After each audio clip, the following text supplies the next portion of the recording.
Rollin', rollin', rollin'. Hello anybody, and welcome back to Let's Play Super Metroid. I'm Mr. Devious, or just Deeb, and in the last episode, we defeated Torizo and we defeated Spore Spawn, and in today's episode, well, first our spoils from those two fights were bombs, and also super missiles, which are extremely powerful and do lots of damage. So today we're going to be proceeding a little bit further down into Brinstar, and I'm going to try and play a little bit better than I have been. Not that I think I've been playing particularly awful, but I have been running like at a snail's pace, at a gradual pace, and while I could be running like this, and I'm going to try to run a little bit further, and I've also started a practice file, so I kind of know where to go to get certain things when I should have gotten them earlier. Like down here, we got the charge beam, and this is actually an awesome item for us to get right now, and we should have actually gotten it before Spore Spawn, because if you remember, this is exactly where we got down to last episode before I decided, well, I'm just gonna go back up and gonna go fight Spore Spawn, when I should have actually come down here. Not that I really needed the charge beam to fight Spore Spawn, because Spore Spawn's an easy boss, and I forgot how easy he was despite saying he was tough. But regardless, the charge beam lets you lets you fire charge shots that do a lot more damage, and is actually the crux of your energy beam arsenal. You're going to be using the charge shot a lot more than you're going to be using the just the basic shot. And as your beam gun gets better throughout the game, this is going to become extremely obvious. Now, I know there are like secrets around in this room. We're going to be heading down this set of stairs, and I know that there is one place we can get to. We can't get up there yet because it's too high, but there is one area we can get into, and there are actually some enemies that will come through. Actually, even though I just said that you'll be using the charge shot a lot more than the that. Also, I put on a new thing which I shouldn't have put on. It's this is Moonwalk. If you go into special settings mode, you can keep aiming in one direction. And I've never actually tried it before, so I'm kind of curious what it plays like. So it might be garbage, but that's just the way it goes. Anyway, I know there's actually a place we can get to around here somewheres. It's in one of these pipes, but I think I skipped it. I'm gonna go back real quick. Yeah, up there. Now, there's actually a technique in this game you never quite have to learn. It's wall jumping, and what you do is you just kind of press off against the wall, and if you come in here, you get a missile. Now, we could actually get this a little bit later, but I decided to get it now because I can, and also as an opportunity to show off wall jumping. Wall jumping is kind of the heart of most speed runs of this game. Wall jumps and bomb jumps, which of course I didn't show off in the last episode, is like that. But you can do that, and that is kind of like the core of speed running this game, because the wall jump actually allows you to get past a lot of difficult areas you shouldn't really be going past, but there you go. Also, I'm trying to figure out the configuration on my controls, but there we go. When I said in the last episode that there was a room similar to this where I said a lot of players get stuck in this room, and that has to do with not knowing how to run. And I shouldn't be fighting these things, but I just kind of am. Moonwalk. I'm gonna have to turn that off later, but it's not a big deal right now. Anyway, we come to the bomb down here, and there's nothing down here. And if we go up top, we're gonna find that if we try to run across at a normal pace, well, there are just crumbly blocks here. And if you don't know that there's a run button, well, there you go. And I admit that the first time I played this game, that I got stuck in this room for a little bit, but you have to learn how to get out of here with the run button, because if you try to go back, the door that you opened with your power shot has locked behind you, so you can't go back the way you came. And this is actually kind of makes this a little bit of a point of no return, even though you might not think about it at the time. Now, the music has changed, and it's become a lot, I wouldn't say darker, but it's become a lot more something else. Anyway, I'm just showing you that you can come up here if you like with wall jumps, but you're not supposed to go up there yet. And if you do go up there with wall jumps, you will eventually come to a halt and not be able to go any further, so don't worry about that. Oh god, there's a thing in there. These are little parasite things. They probably have their own names, and the only way to get them off, to my knowledge, is with the ball bombs. Ball bombs, yes. So you come down here, and you have to fall down here, and I think there's nothing down here. If we shoot this door, I think there might be a save station in here, or an energy recharge station. I'm not sure if we've actually found one of these yet, but these are actually very good for recharging your energy, because you need energy, because without life, you'll die, and then you'll be sad. So sad, bad dad.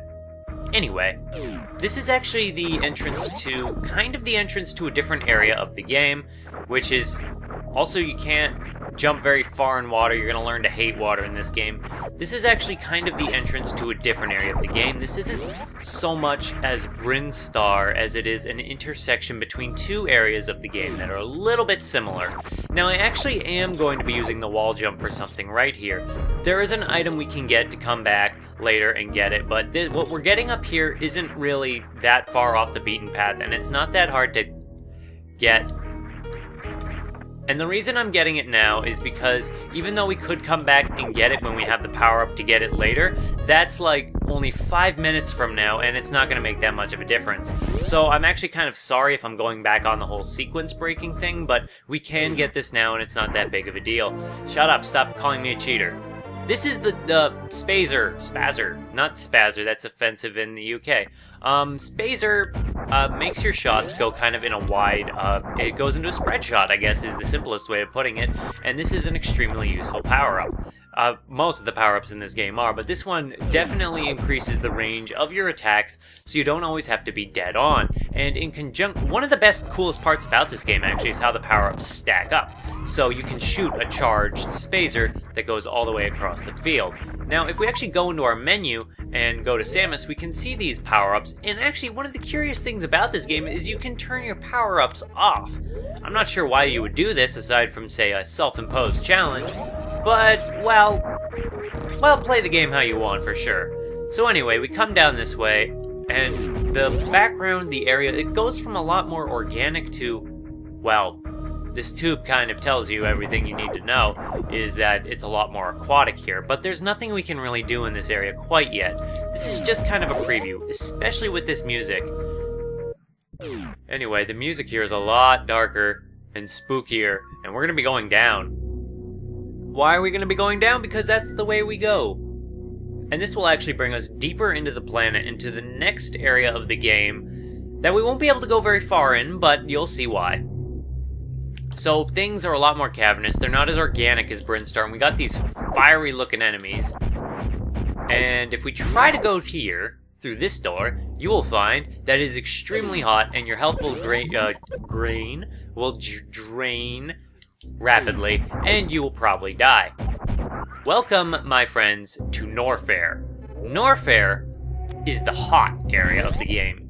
Typically on Zebes, it was true in the original Metroid, and there's usually an area themed in Metroid around heat. Fire themes are very popular in Metroid, and, well, usually there's a power-up that has to do with being able to get past the hot areas. There must be, and I'm saying this, it's not really a spoiler, because, well, let's face it, expecting you to go through those areas while constantly taking damage wouldn't be unheard of for Metroid. I mean, the Dark World in Metroid Prime 2 Echoes constantly had you taking damage until the end of the game, but I digress. And we come in here and we get an energy tank, and that's really great. This is actually our second energy tank in the game, and with it we can do a lot more. The door locked on us, so now we can't go out that way, but yeah. Second energy tank.